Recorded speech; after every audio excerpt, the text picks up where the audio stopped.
All right, folks. Jay Nygaard, the Turbine guy, back one more time with you. Now, I know that I told you I was going to tell you what's going on with this lawsuit, and I'm going to, and with the order, but I thought the wise thing would be to bring us back to the beginning of this lawsuit, not the other stuff that's happened, but this lawsuit, see how it started, and see who was all involved, and actually how ugly it really is. Now, I'm doing this all off the top of my head, so if I don't get something accurate, please don't hold it against me. But this is just a general outline of basically how our life has been pretty much for the last 2 years now. Now, it started out that there's actually 3 characters in the middle, and it starts out with Peter Lanfer,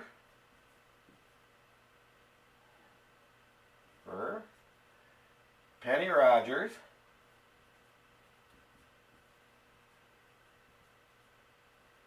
who are my next door neighbors.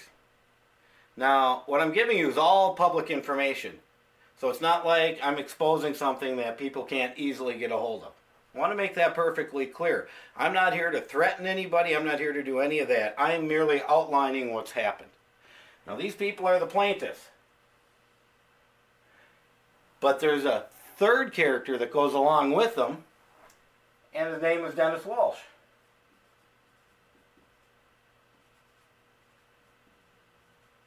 Now, this isn't the next door neighbor. He lives up the street, and he's good friends of these people. And he is currently mayor, and he was on the city council previously. Now, Mr. Walsh pushed at their behest at the end of his, oh geez, I believe it was 2016 or 17. Sorry, I don't have the year right in my head. But he pushed for the city to make a vote to go deal with zoning code issues, and it actually turned out to be a vote on our property. And the vote was for the city to do every single thing they could to get us, zoning-wise, on our property. And thankfully, it failed 2 to 1 abstention, so the city didn't go after us. Well, I think that's when this lawsuit plan hatched, and what these people did was they waited till the next time when he was running for mayor. And they put a lot of effort into getting him elected, spent a bunch of money, and what they did was these people sent a letter to the city saying that if you don't go after the Nygaards, we're coming after you, city. And he argued, oh boy, we better look out. They're going to come after us. Well, the city never did, like I said. And so when he got elected, these people filed lawsuit 27 CV 17 7166. Now, anybody can go down to the Hennepin County website, look up this lawsuit, and see the myriad of pages, page after page after page of stuff that's gone on in the last 2 years. Now, what this lawsuit did, okay, it did a couple of things. It sued us, my wife and I, and it sued my company. So, what happened is, Jay and Kendall Nygaard and Go Green Energy were directly sued, both, by this lawsuit. And they were both sued for all the same counts, which actually makes no sense once we kind of go through what the counts were. So what they sued us for, okay, they sued us for criminal harassment. Criminal harassment. Criminal trespassing, criminal trespassing, criminal harassment, public nuisance,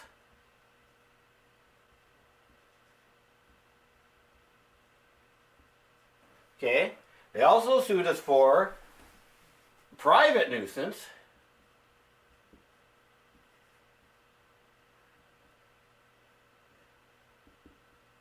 And they sued us for trespassing.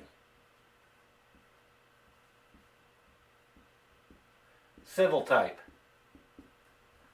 Okay.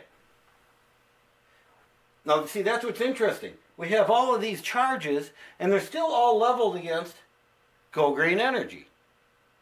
Now, to go along with these charges, what these people are expecting, and they have testified to this in a deposition, that for the 20 to 40 hours per week they have spent going after us, they should get $125 per hour. Those are some of the damages they're seeking. They also say that we should not be able to cut tree branches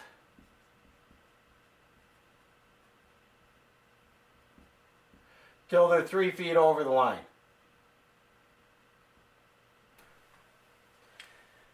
You know, and one of the oddest things that they sued us for, which I just can't wrap my hands around, because these people moved in well after we lived here.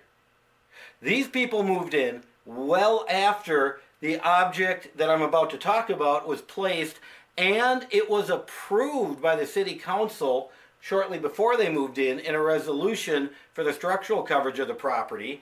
These people say we need to move our shed because it's a nuisance because of its location. Remember, they moved in after we did. Okay, so that's what they sued us for. But you know what else they did? They also sued the city of Orono, which we believe was in conjunction with Dennis Walsh, who was just elected mayor of Orono. So what did they sue the city for? They sued the city for a permanent injunction to force the city to enforce all city zoning codes against our property specifically. That's what they did. So they went for an injunction against Orono. So here we have their basic lawsuit. Now, we didn't take this laying down because they've done it for years. And we counterclaimed that these people are intentional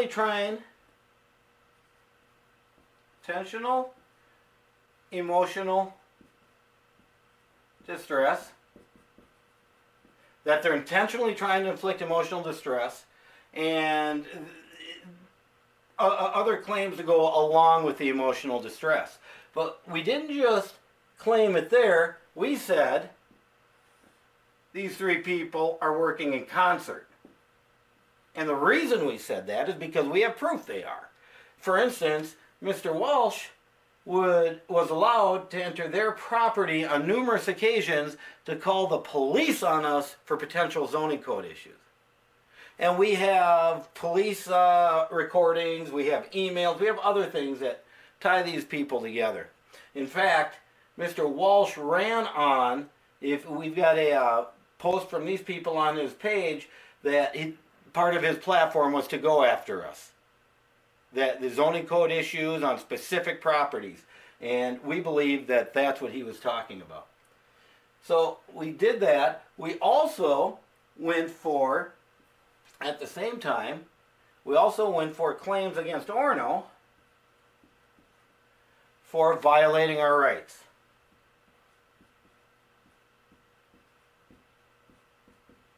And this claim was the fact that he was mayor and or council when all of this happened. Now, I used to be on the city council, I've never heard of a neighbor suing a city to go after another neighbor.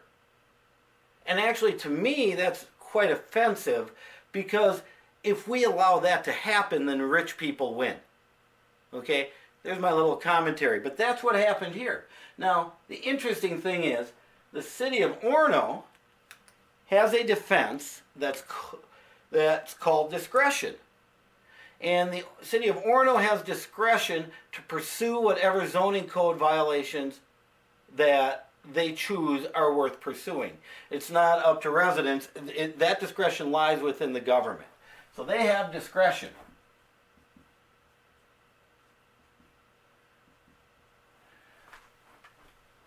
The interesting thing is,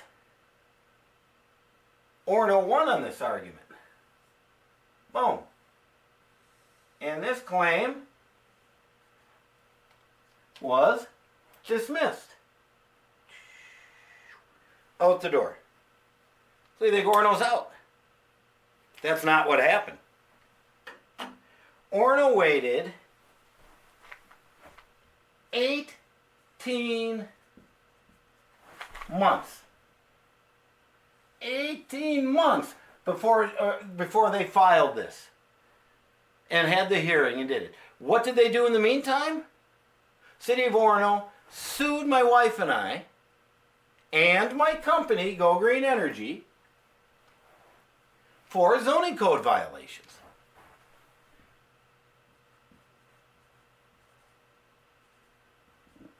Cards for supposed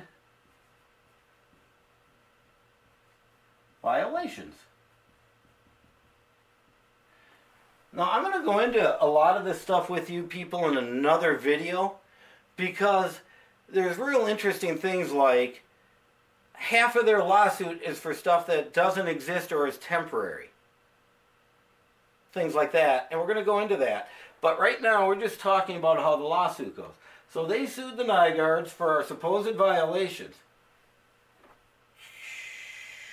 Boom. And they waited forever to get this dismissed. And one would think that the city would right away not want to be a part of a neighbor dispute and would file this discretion motion right away, get it dismissed and be out of it. But they didn't do that. They've been using the $1 million Orono enacted when they were sued. When these people sued Orono, they enacted a $1 million insurance policy. Orono has since used that $1 million to go after us. Now, the crazy thing about that is zoning code violations are typically just pushed by the city. They try to work with the residents, and if that doesn't work, they eventually get to court, but it's on their dime.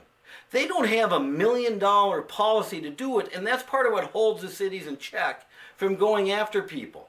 Well, that didn't happen here. What happened is Orono enacted it, waited till they were running out of money, then they filed to get out of the lawsuit.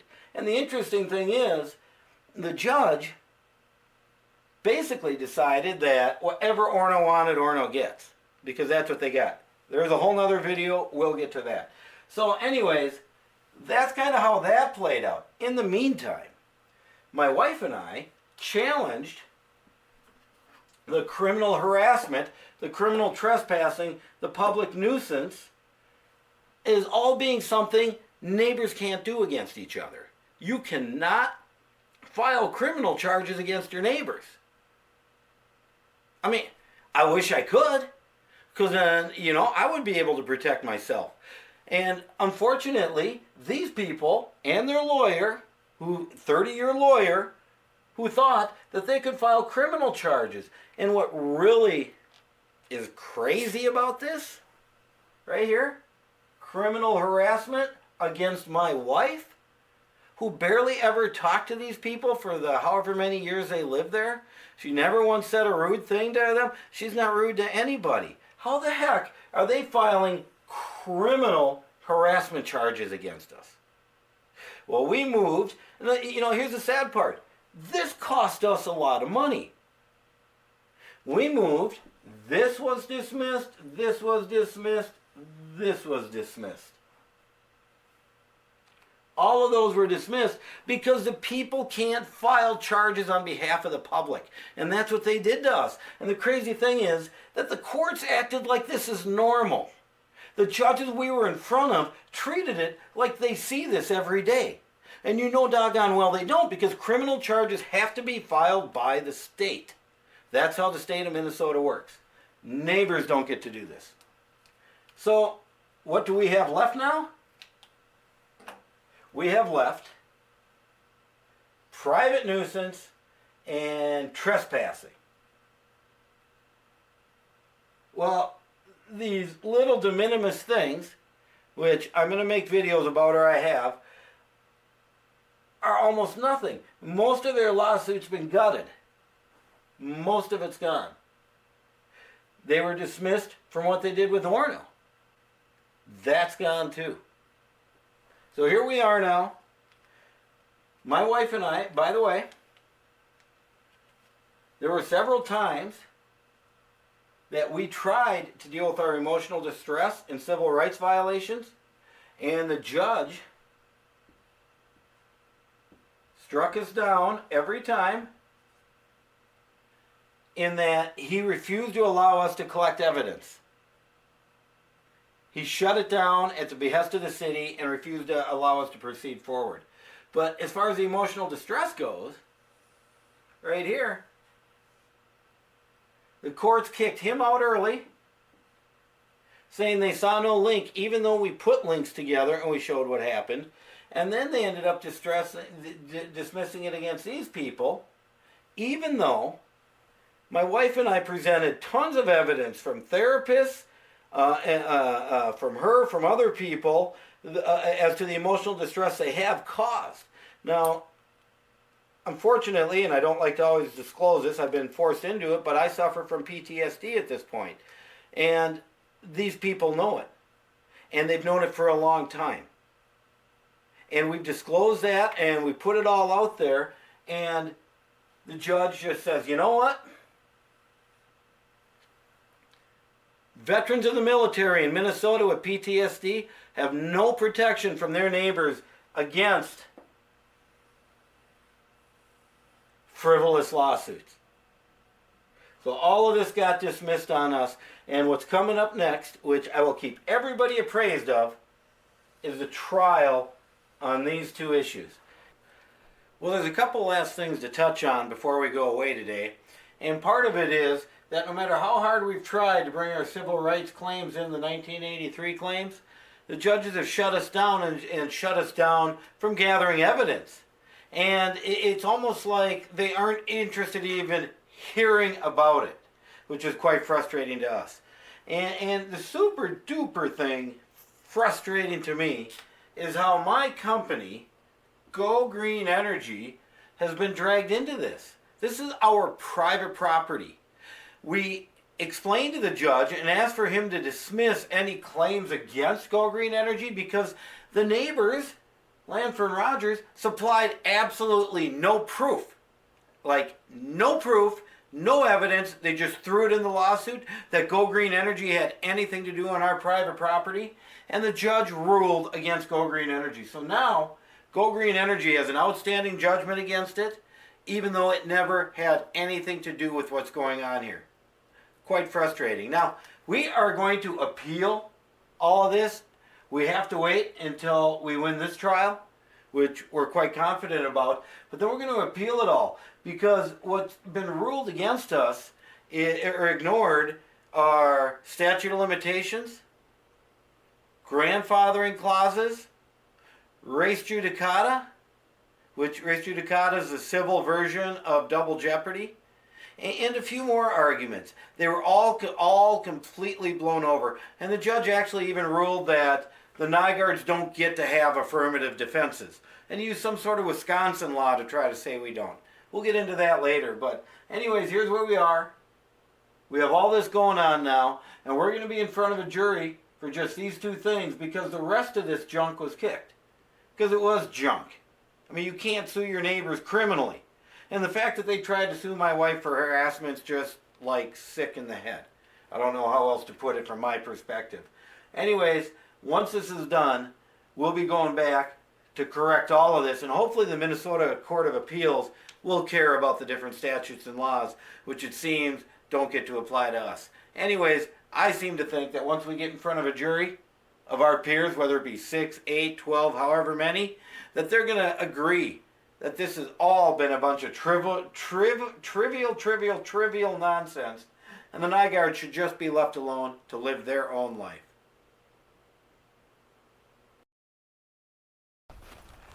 Well, thanks for joining us once again for a green energy adventure with me, the Turbine Guy. And if you have any questions for me or you want to contact me about something, you can always find me at my website, gogreenenergyonline.com, gogreenenergyonline.com, and find my email address on the contact page.